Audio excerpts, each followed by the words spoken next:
going through in our motions of faith, di ba? Without any sense of God's presence. Lord, nandyan ka ba? Or are you real? Your presence is, nandyan ba talaga, Lord? Or are you talagang, tunay po ba kayo, Lord? Even wonder what is going on in our lives, di ba? I personally, I always share to the brethren. So I'm very blessed that I can sometimes share it to other brethren. Even, our brothers, we walked only yesterday and I can share even my struggles and trials. And that's the good thing because you don't need to keep it, di ba? You must be open and then they can also advise you in by God's word, also by encouraging you by God's word. Amen? So sometimes we feel that way. There's a lot of trials and testing. Hindi nga natin masabi sa partner natin, but we can share it to our brothers and sisters in church, di po ba? Kasi nandun po yung, yung alam mong they can comfort also, comfort you. But most importantly is the God's comfort. Amen? Kasi though you are on those situations of our life, still the Lord comforts. Naranasan po ba natin na parang wala nang end yung trials? Ako po, naranasan ko po yun. Amen? Psalm 63, sabi po dito it was written by David while he was in the wilderness of Judah, fleeing from his own son Absalom. So he was literally in a dry land, barren desert, but his word in these verses revealed that his greatest thirst wasn't for water. Di po ba sa desert, siguro mahirap po doon ng tubig, di po ba? So, hindi po yan yung nilong po ni David during those time. He longed for God. Amen? Sabi po sa Psalm 63 verse 1-3, O God, you are my God. Earnestly I seek you. My soul thirsts for you. My flesh faints for you, as in a dry and weary land where there is no water. So I have looked upon you in the sanctuary, beholding your power and glory. Because your steadfast love is better than life, my lips will praise you. Hallelujah. Praise the Lord. So in here, we can see the difference between wanting and thirsting. Amen? David doesn't say, I want God a little. Sabi po dito. He says his soul thirsts and his flesh faints. This is the language of desperate need. Sometimes, in our lives, you just have to surrender it to the Lord. You know me, myself, when I'm in the overwhelming struggles in life, you just go back to the Lord and just pour out to Him. It is you and the Lord eh. Hindi lang naman siya nakadefine kung anong ginagawa mo. You can do it. Anything that you are doing, just to pouring out to the Lord. Kasi hindi na po natin kaya. Amen? So like a person lost in the desert without a drop of water, para siyang wala kang talagang any drop of water that you can take. Thirst is different from merely simple wish. It is a craving that will not be ignored. Di po ba pag uhaw na uhaw po tayo, hindi po natin yung pwedeng i-ignore. Kailangang uminom po tayo. Amen? Ganun din po sa spiritual life po natin. Kailangan po natin ng word ni Lord. He is the bread of life. Amen? Man shall not live by bread alone, but by every word of the Lord Jesus Christ. Amen?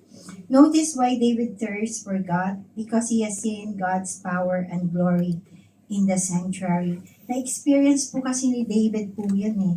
Yung power and glory ni Lord. Amen? In the tabernacle, he isn't chasing a feeling. Hindi lang po siya feeling. Because pag feeling po yan, nakadepende lang po yan sa emotion and feeling. We should have to choose the Lord. Amen? Not because, Lord, I'm okay right now and then I will just on fire. I will just be zealous in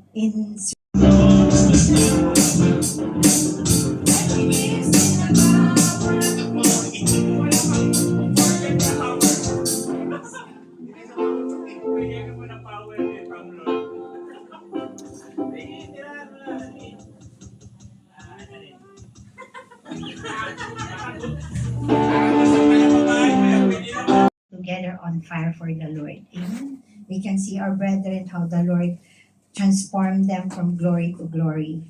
So he isn't chasing a feeling, he is chasing the reality of who God is. And he makes a striking declaration. Your steadfast love is better than life. Can we say that, church? Your steadfast love is better than life. Amen. Think about what it means to us. Amen. Life itself, yes. The life that we have every day, the breathing that we have, the food that we eat, the things that we have in our lives, everything that we have, it comes from the Lord. Amen.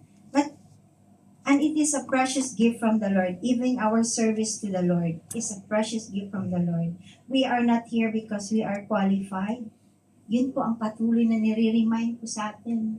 Because it's very dangerous if we have that kind of, it's I, Lord, it is not you. Di po ba? So, we should be, and we look every time, the Lord will really humble us. When we feel that, oh, you are okay already, you are good already on what you are doing, but the Lord will humble us. Amen? Everybody can serve the Lord as well. Amen? Amen. Hallelujah. And makes a striking declaration. Sabi ni David, your steadfast love is better than life. So, wala na sa kanya yung uhaw sa tubig kundi uhaw sa Panginoon. Amen? But David says God's faithfulness and His covenant love surpasses even yung pagkauhaw po niya physically. If he had to choose between long life without God's presence or a life filled with God's love, he would choose love every time. Amen? Tayo po kaya, if we choose long life without God's presence or short life filled with God's love, saan po ang kasi di ba sometimes we pray, Lord, give me a long life, sana mabuhay pa ako na matagal, but si Lord is not there. Would you like that? Or, Lord, it's up to you, Lord, when my life ends, but I want to be filled with your presence. Amen? Saan po tayo doon? Sometimes we long for a long life, no? Kasi Lord, marami pa po akong magagawa sa ministry. Marami pa po akong, yan siguro yung thinking natin, but we desire to have a fruitful life, a life that live in holiness. Di po ba? Yan po talaga lagi yung nire-remind po sa atin ni Lord, a life in holiness. Amen? Hindi po tayo holy, but that our Lord is holy. Amen? And His righteousness is imputed to us. Hindi po tayo righteous. It was imputed to us by the Lord. Amen? Hallelujah. His soul thirsts for the Lord. The book of Psalm 63 describes how David behold the power and glory of God amidst his difficulty. Amen? You see, David, sa difficulty niya, he holds the power and glory of the Lord. Amen? I desire that, Lord. I desire that, oh God. And we desire that kind of soul thirst for the Lord. Amen? Mahirap, but by the grace of the Lord, if impossible to us, nothing is impossible with God. Amen? There was honest longing for God for the life of David. Tayo po ba, honest po ba tayo sa Panginoon? Sometimes, no, we just tell to the Lord, oh, kaya Lord. We face to our brethren, kaya yan ni Lord. But deep inside of us, we are, how to call this one? Parang hindi ka sigurado. You are not sure. Amen? David admits his spiritual dehydration.